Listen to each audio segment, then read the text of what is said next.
We humans, we love to build. We build to defy gravity, to touch the sky, to leave some kind of mark that'll outlast us. But what happens when our greatest ambitions come crashing down? Well, today we're looking at exactly that, the magnificent failures, the engineering disasters that actually, somehow, shaped our world. Because, sometimes when you're reaching for the heavens, you completely forget to check the ground beneath your feet. We're going to dive into the catastrophic mistakes and the fatal flaws that, from their own rubble, taught us how to build the modern world we live in today. Okay, let's get into it. So our first story kicks off with maybe the most famous failure in all of history. It's a landmark celebrated not for being perfect, but for its spectacular, iconic flaw. Yeah, we're talking about the Leaning Tower of Pisa. On paper, the plan was simple. Build a magnificent bell tower, a huge testament to the power of Pisa. But the fatal error wasn't in the design of the tower itself. It was hiding in the ground. So right here, you can see both that famous tilt and a cross-section that kind of reveals the tower's secret. See, it was never, ever designed to lean. But as soon as the construction got to the second story, the whole south side just started to sink. In this pretty desperate attempt to compensate, the builders actually made the new floors taller on one side, which is what gives the tower its famous and totally unintentional curve. And this is the crucial point. The problem wasn't the stonework, it was the ground itself. This diagram shows you why. It was built on this weak, unstable mix of sand and clay that just couldn't handle the weight. They had basically built a masterpiece on what was the geological equivalent of a wet sponge. And check out this timeline. It shows a disaster unfolding in super slow motion. We're talking over 800 years. It started leaning almost immediately. A century later, they try to correct it. Then in 1838, someone tries to dig a walkway around the base and whoops, it nearly topples the whole thing for good. By the 1990s, it was so bad they had to stack huge lead weights on one side just to keep it standing, before a modern project finally, thankfully, saved it. But here's the real kicker, the ultimate irony. Recent analysis has shown that those medieval builders' attempts to straighten the tower by giving it that banana shape actually increased the stress on the structure and made the whole thing more unstable. Their solution was actually part of the problem. Crazy, right? All right, from a leaning tower to a falling dome. Our next story takes us to 6th century Constantinople and to one of the most absolutely breathtaking structures ever dreamed up, the Hagia Sophia.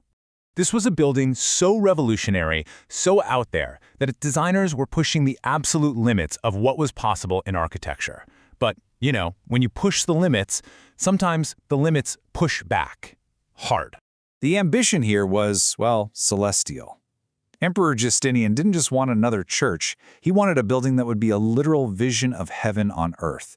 So he hired a mathematician and an architect and gave them a pretty much impossible challenge. Create a massive dome that looked like it was floating on a cushion of pure light.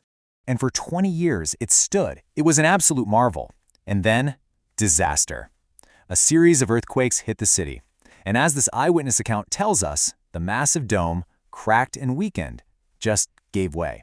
It came crashing down, completely destroying the heart of the sanctuary. The dream had collapsed into a pile of rubble. But out of this failure came a hugely important lesson. The original dome was breathtaking, for sure, but it was just too shallow. Its design pushed all that immense weight outwards, putting incredible stress on the walls below. So, they learned. The rebuilt dome was steeper and more than 20 feet taller. This simple change channeled the weight downwards, creating a structure that was way more stable, and it stood for nearly 1,500 years. Okay, now we're going to shift gears.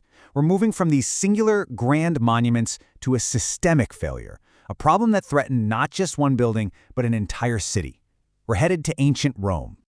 For the people living there, this wasn't some single, shocking event. It was a daily, terrifying risk that they just had to live with day in and day out.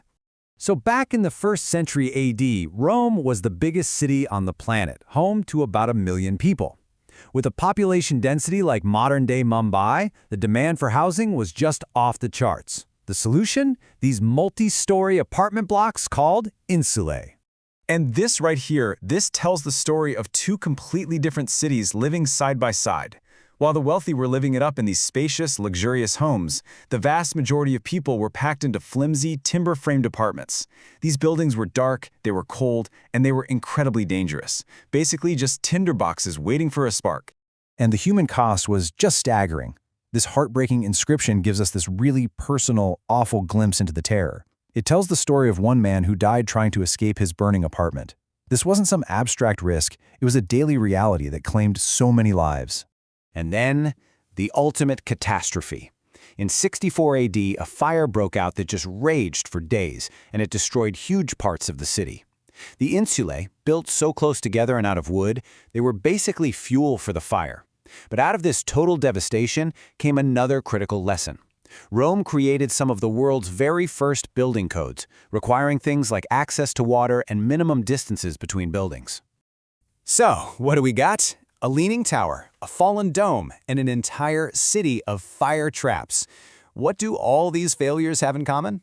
Well, it turns out they were all classrooms. And here's the main takeaway.